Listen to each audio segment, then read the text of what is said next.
Saliana indray ny arabanantsika rehetra izay mijery tsy tapaka izao fandaharana efapolo andro fiarahavavaka izao. Andro fahavalo amby telopolo indray isika amin'ity anio ity izay jerevantsika sy henoantsika lesona vaovao indray. Mialoha indrindra izany rehetra izany dia mbola hiaraka hivavaka isika.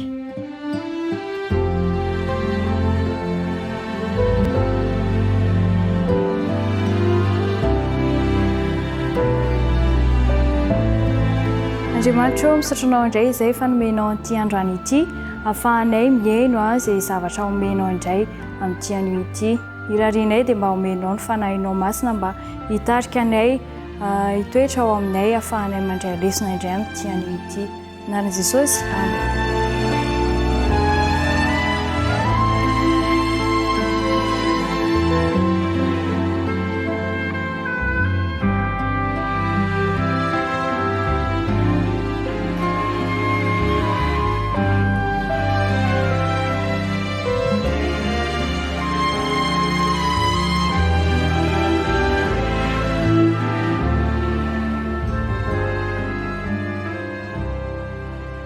Katsao aloha, izay indray zany ny roa hevitra izay hodiny antsika ankehitriny, katsao aloha. Fa katsao aloha ny fanjakany sy ny fahamarinany dia hanampy ho anareo izany rehetra izany. Fa katsao aloha ny fanjakany sy ny fahamarinany dia hanampy ho anareo izany rehetra izany. Mateo 5:3. Ny toe-javatra mitranga rehetra, na eo anivon'ny tokantrano io, na eo anivon'ny fiarahamonina dia natao hisedrana ny finoana kristianina avokoa. Koa raha mampikaikaiky ny rehetra ny zavatra mitranga ankehitriny dia midika izany fa mbola tavela amin'ny fikatsahana ny zavatry ny tany. Sarotra mahatakatra izany raha ekena hanazava ny saina ny fanahy masina. Noho izany, mila manokantena isan'andro ho an'i Kristy ianao. Manana fotoana raikitra sy tsy miovaova andinihana ny soratra masina. Manaova fanazarana mifantoka sy misaintsaina lalina ny teny voaray ahatonga ny eritreritra tsy mora voavily hiala amin'ny Kristy. Ary mandalo izao fiainan'izao sy ny filany, fa izay manao ny sitrapon'Andriamanitra no maharitra mandrakizay. Ary mandalo izao fiainan'izao sy ny filany, fa izay manao ny sitrapon'Andriamanitra no maharitra mandrakizay. Jaona 1:2-7.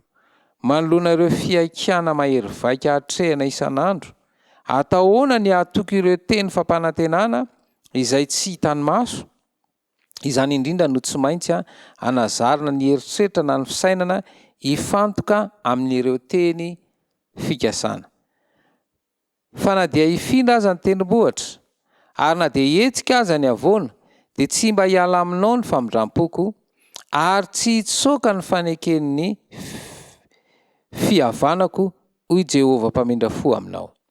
Fa na dia hifindra aza ny tendrombohitra, ary na dia hihetsika aza ny havoana, tsy mba hiala aminao ny famindram-poko, ary tsy hitsoaka ny faneken'ny fihavanako hoy Jehovah mpamindra fo aminao. Isaia 4:15-10. Nozary ny titolo ty anaiky toko feno fitaka ny zanak'olombelona. Noho izany mifangaro ao an-tsainy ny zava-misy sy ny fampanantenana pokaty. Manamafy ny teny fikasana omeny soratra masina manao hoe: aza manany amin'ny ampitso ianareo, ampy ho an'ny andro ny ratsy miseho ao aminy. Aza mana ny amin'ny ampitso ianareo, ampy ho an'ny andro ny ratsy miseho eo aminy. Mateo 5:4. Rehefa mandray eo am-pelatanantsika ny adidy amanandraikitra isika, ka ny fahendrentsika ihany no hiankinantsika lavorary azy, dia mandray entana izay tsy natolotr'Andriamanitra antsika isika, ary mitady ovingika azy samy rery, fa tsy ampiny. Ka dia ny adidy izay an'Andriamanitra no raisitsika ho antsika, ary amin'izany dia tena misalovany toerana azy isika. Noho izany dia feno ahiahy isika, ka hanampofa izy loza sy fahavoazana, satria azo antoka fa hihatra amintsika izany. Kanefa raha mino tokoa isika fa tiantsika Andriamanitra ary mihevitra izay ahasoantsika, dia tsy ho sahirana intsony ny amin'ny ho avy isika. Hiankina amin'Andriamanitra isika tahaka ny zaza miankina amin'ny ray aman-dreniny malalany. Amin'izany dia ho foana ny tahotra sy ny ororon-tsaintsika satria voafono amin'ny sitrapon'Andriamanitra ny sitrapontsika. Hoy Kristy aminao, ampo anao ny fahasoavako. Ampo anao ny fahasoavako. Korinthiana 2:7-9. Andeha indray heritreritra lalina n'izany teny izany isika. Ao anatin'ity feokira ity no eritreretanao izany ka aorian'izay dia hiditra eo amin'ny fanontaniana izay mampisaintsaina andraisana fanapahan-kevitra.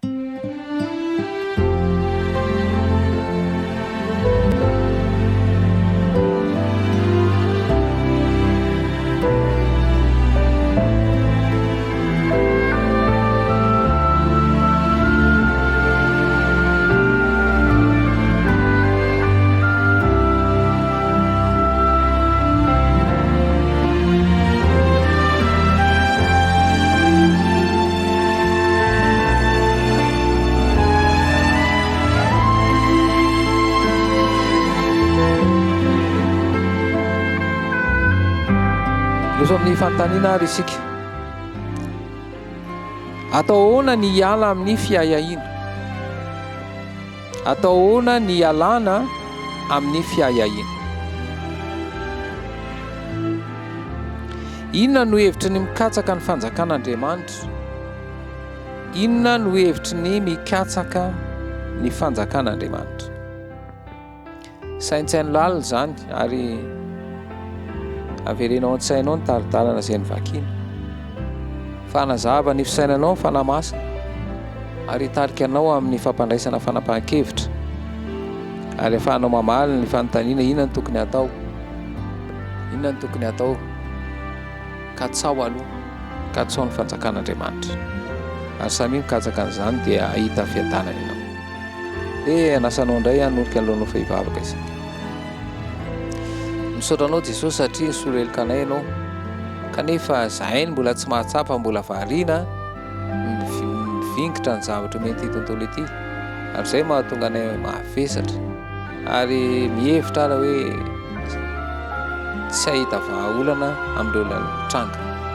Vaoka ilay hery ny fanahinao masina kosonao anazava amin'izay nitarika anay fanay mivatra ny sitraponao ary tario izay tena hikatsaka anao tokoa ka hanova tanteraka amin'ny fiainanay izany tononona. Sy angatana amin'anao Jesosy ity mivavaka. Amen.